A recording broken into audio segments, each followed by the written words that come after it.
Guys so today we are here to discuss a very छोटा सा topic guys. ये जो इंटरवल्स हम यूज़ करते हैं ना IIT JEE में, in fact for that matter CBSE में भी, तो हम यूजुअली 3 तरीके के इंटरवल्स यूज़ करते हैं। एक जो ऐसे कर्ली ब्रैकेट्स होते हैं, एक जो स्क्वायर ब्रैकेट होता है, और एक जो कन्वेंशनल नॉर्मल वाले ब्रैकेट होते हैं, राइट। तो अब इस वीडियो के एंड में आई एम एज्यूमिंग, और मैं मतलब मेरा ऐसा मानना है कि अगर आपने वीडियो एंड तक देख ली तो आपको इन तीनों इंटरवल्स में, मतलब ये तीनों जो अलग अलग तरीके हैं, इनमें क्या फ़र्क होता है वो आपको समझ में आ जाएगा, right. So let us quickly start, right, without wasting any time. So guys, सबसे पहले तो ये अक्षय कुमार यहाँ पे क्या कर रहे हैं इसका मैं जवाब थोड़ी देर में दूंगा, but yes this is very important, ठीक है। आ रहे हैं हम इस पर। तो सबसे पहले गाइस, मान लो मैं आपको एक इक्वेशन लिख के दूँ, ठीक है। इक्वेशन इस टाइप से दिख रही है, x-5 x-6 is equal to 0, right. Now guys, maths में बहुत सारे नंबर्स हैं। इस मैथमेटिक्स में देयर आर इनफाइनाइट नंबर्स। अब उन नंबर्स में से कौन सा नंबर है जो इस इक्वेशन को सेटिस्फाई करता है। सेटिस्फाई करने का मतलब ये होता है कि लेफ्ट हैंड साइड और राइट हैंड साइड सेम हो जाए, ठीक है। अब मान लो एक बच्चा बोल रहे सर, कोई बच्चा बोले कि सर क्या 4 इसको सेटिस्फाई करेगा, विल 4 सेटिस्फाई दिस। तो अगर आप इसके अंदर 4 डालोगे तो क्या आपको 0 मिलेगा? ये ब्रैकेट 0 हो जाएगा? Absolutely no. क्या ये ब्रैकेट 0 हो जाएगा? नहीं होगा। तो क्या आंसर 0 आ रहा है? नहीं आ रहा है। Guys, I am very sure अभी तक आप लोगों ने फिगर आउट कर लिया होगा कि x की वैल्यू अगर 5 डालो तो आंसर 0 आ जाएगा, राइट, बिकॉज ये वाला जो ब्रैकेट है वो 0 हो जाएगा। एंड सिमिलरली अगर आप x की वैल्यू 6 डालते हो तो जो दूसरा वाला ब्रैकेट है वो 0 हो जाएगा। तो मैथ्स में वैसे तो इनफाइनाइट नंबर्स है, बट इस इक्वेशन को सेटिस्फाई करने वाले सिर्फ 2 नंबर्स है, और वो है 5 और 6, सिर्फ मात्र ओनली, राइट। सो गाइज, जब हमको सिर्फ लिमिटेड नंबर ऑफ सॉल्यूशंस होते हैं तो हम कर्ली ब्रैकेट्स यूज़ करते हैं।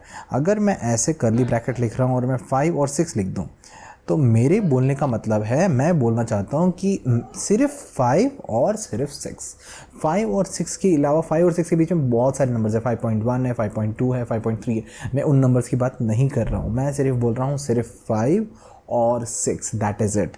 लाइक फॉर एग्जाम्पल, अगर मैं बोलूँ एक और example, let me give another example. मैं अगर लिख दूँ x-1 x-10 x-99 is equal to 0, maths में कितने नंबर्स हैं जो इस इक्वेशन को सेटिस्फाई करेंगे? तो guys the answer is 3। 1 is 1, 10 and 99। अब इसको लिखेंगे कैसे? तो अगर आपको मैथ्स आती है तो आपको ऐसे लिखना चाहिए, 1, 10 एंड 99, राइट। वैसे तो आप ऐसे भी लिख सकते हो, the answers are 1, 10 and 99। But guys, higher math, मतलब अगर आप कोई बुक कर रहे हो, सिंगेज कर रहे हो, अरिहंत कर रहे हो, तो वो जनरली 100%, मतलब 100% तो नहीं, बट हाँ, it's a very high chance कि वो मोस्ट प्रॉब्ली ऐसे आंसर लिखेगा, right. That wraps up the first type of bracket. Now coming to the second type of bracket, ये वाले की बात करते हैं। Let us talk about this type of bracket, square brackets कब यूज़ करते हैं। अब गाइज, मान लो मिलिट्री ने, इंडियन आर्मी ने नया रिक्रूटमेंट निकाला है, अग्निवीर नाम का, है ना। तो मान लो अब इंडियन गवर्नमेंट या इंडियन आर्मी बोलती है कि हम वो लोग हायर करेंगे जिनकी हाइट 5 फीट है, 5 फीट से ज़्यादा है, people who are exactly 5 feet tall, people who are more than 5 feet tall, and then उनकी हाइट 6 फीट होनी चाहिए, 6 फीट से कम होनी चाहिए। 5 फीट वाले चलेंगे, 6 फीट वाले चलेंगे, 5 और 6 फीट के बीच में जिन लोग हैं उन लोग चलेंगे, बट 6 फीट से ज़्यादा, मतलब 6 फीट से लंबे लोग नहीं चलेंगे और 5 फीट से छोटे लोग नहीं चलेंगे। तो अब अगर इंडियन आर्मी मैथमेटिकली लिखना चाहेगी तो वो लिख सकती है that height of the candidate should be less than और इक्वल टू 6। बंदे की हाइट 6 या 6 फीट से कम होनी चाहिए, and at the same time 5 feet से ज़्यादा होनी चाहिए। मतलब अगर एक बंदा है जिसका नाम राम है, और राम की हाइट अगर 5 फीट है तो राम एलिजिबल है। और मान लो एक बंदा है रहीम जिसकी हाइट 6 फीट है, तो is he eligible? Yes, he is also eligible. और मान लो एक बंदा है राम रहीम जिसकी हाइट 5.5 फीट है, वो भी एलिजिबल है। तो anyone whose height is between 5 and 6, including 5 and 6 are eligible for the post. तो अब इसको मैथ्स में कैसे लिखते हैं? तो इसको लिखेंगे set 5 and 6। Now guys listen up, ये एक सेट रिप्रेजेंट कर रहा है, फर्क समझो।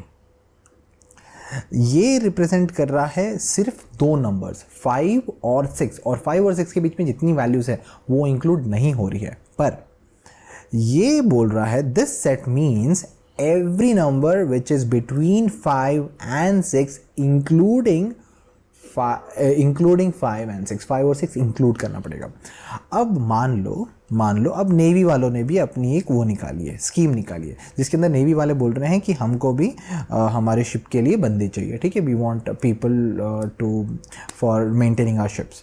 तो मिलिट्री वालों ने नेवी वालों ने एक छोटी सी अलग चीज़ करी है। नेवी वाले बोल रहे हैं कि हमको 5 फीट से ज़्यादा लोग जिनकी हाइट 5 फीट से ज़्यादा होनी चाहिए। कितनी ज़्यादा, कितनी, थोड़ी सी भी, 1.0000.00001 इतनी सी भी ज़्यादा रहेगी तो चलेगा, राइट। और 6 फीट से कम होनी चाहिए। तो अब 6 फीट से कम क्या 5 फीट और 11 इंच होता है? नहीं, ऐसा कोई ज़रूरी नहीं है। मैं बोल रहा हूँ 6 फीट से अगर 0.00000.0000002 इतनी भी कम है, या 0.00001 कम है, थोड़ी सी भी कम है, तो भी चलेगी। So guys listen up. तो उसको अब नेवी वाले कैसे लिखेंगे? नेवी वाले बोलेंगे कि नेवी वाले की हाइट क्या होनी चाहिए? तो नेवी वाले की हाइट होनी चाहिए 6 फीट से कम होनी चाहिए और 5 फीट से ज़्यादा होनी चाहिए।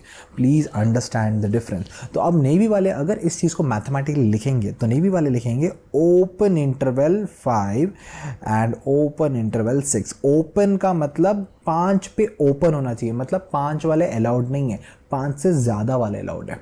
और 6 पे भी ओपन है, इसका मतलब 6 वाले अलाउड नहीं है, 6 से कम वाले अलाउड है, ठीक है। अब मैं यार आपको कुछ चीज़ें यहाँ पे और बोलता हूँ।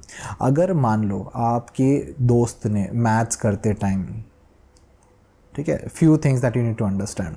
मान लो आपका दोस्त ऐसा लिख देता 1 2 3 कर्ली ब्रैकेट लिख देता है, क्या इस स्टेटमेंट का, क्या is this statement correct statement? Yes, this statement is correct. ये एक ऐसा सेट है जिसके अंदर 3 एलिमेंट्स है 1 2 एंड 3। अब मान लो आपका वही दोस्त ऐसा लिख दे 1 2 3 और क्लोज्ड ब्रैकेट। दोस्तों इस स्टेटमेंट का कोई मतलब नहीं है। जब भी आप एक क्लोज्ड सेट लिखो, राइट, इसको बोलते हैं guys closed set. This is called a closed set. Let me right that down. This is called a closed set, right, and this is called an open set. Closed set क्योंकि आप 5 और 6 include कर रहे हो, इसको open set इसलिए बोलते हैं क्योंकि आप 5 और 6 इंक्लूड नहीं कर रहे हो, राइट। गाइस क्लोज्ड सेट और ओपन सेट में कभी 3 चीज़ें नहीं लिखी जाती है, सिर्फ 2 चीज़ें लिखी जाती है, ठीक है। वन मोर थिंग, अगर आपका दोस्त लिख रहा है ओपन सेट 5 से 7, sorry closed set 5 to 7, and then आपकी गर्लफ्रेंड लिख रही है 7 क्लोज्ड सेट 7 to 5। गाइज इसका मतलब और इसका मतलब सेम है, कन्वेंशनली दोनों सेम है, बस यूजुअली आप ये वाली चीज़ देखोगे 5 छोटा नंबर जनरली पीछे लिखा जाता है, बड़ा नंबर जनरली आगे लिखा जाता है, ठीक है। तो there is no difference. I hope that is okay. अब मान लो गाइज नेवी आर्मी हो गई, नेवी हो गई, मान लो अब एयरफोर्स आती है, ठीक है। अब एयरफोर्स वाले बोलते हैं कि हमें 5 फीट वाले चलेंगे, 5 फीट से ज़्यादा वाले चलेंगे, बट 6 फीट वाले नहीं चलेंगे, 6 फीट से कम चाहिए। Again 5 is okay, more than 5 is okay, 6 is not okay. तो अब इस चीज़ को एयरफोर्स वाले कैसे लिखेंगे? तो एयरफोर्स वाले लिखेंगे, एयरफोर्स वाले बोलेंगे कि एयरफोर्स के लिए आपकी हाइट होनी चाहिए 6 फीट से कम, परंतु 5 फीट से ज़्यादा और 5 फीट भी चलेगी। अब इसको मैथमेटिकली कैसे लिखते हैं? तो गाइज इसको मैथमेटिकली लिखेंगे closed bracket 5 to open bracket 6। 6 पे ओपन मतलब 6 फीट वाले अलाउड नहीं है, 5 पे क्लोज्ड है मतलब 5 फीट वाले अलाउड है, ठीक है। अब मान लो गाइज CISF वाले आ गए, CISF ने बोला भाई हम क्यों पीछे रहें। CISF का फुल फॉर्म कमेंट्स में बताना, ठीक है, राइट। अब CISF वाले बोल रहे हैं कि 5 फीट वाले नहीं चाहिए, 5 से ज़्यादा होना चाहिए, पर उन लोग बोले 6 फीट वाले चलेंगे। तो इसको CISF वाले कैसे लिखेंगे? इसको लिखेंगे कि हाइट जो होनी चाहिए 6 फीट होनी चाहिए, 6 फीट से कम चलेगी, परंतु 5 से ज़्यादा होनी चाहिए। So guys that will be open 5 closed 6, right. So guys this is called open closed, this is called closed open, right, and this is called double closed या फिर क्लोज्ड बोल लो सिंपल सा। और गाइज इसको बोलते हैं ओपन सेट, और guys इसको बुलाते हैं normal conventional set. Conventional set में 3 चीज़ें 4 चीज़ें हो सकती है, क्लोज्ड में हमेशा 2 ही लिखी जाती है, ओपन में भी हमेशा 2 ही लिखी जाती है, right guys. I hope this video was like it has explained and you have understood everything regarding the sets, right? I'll see you in the next video. Thank you guys, bye.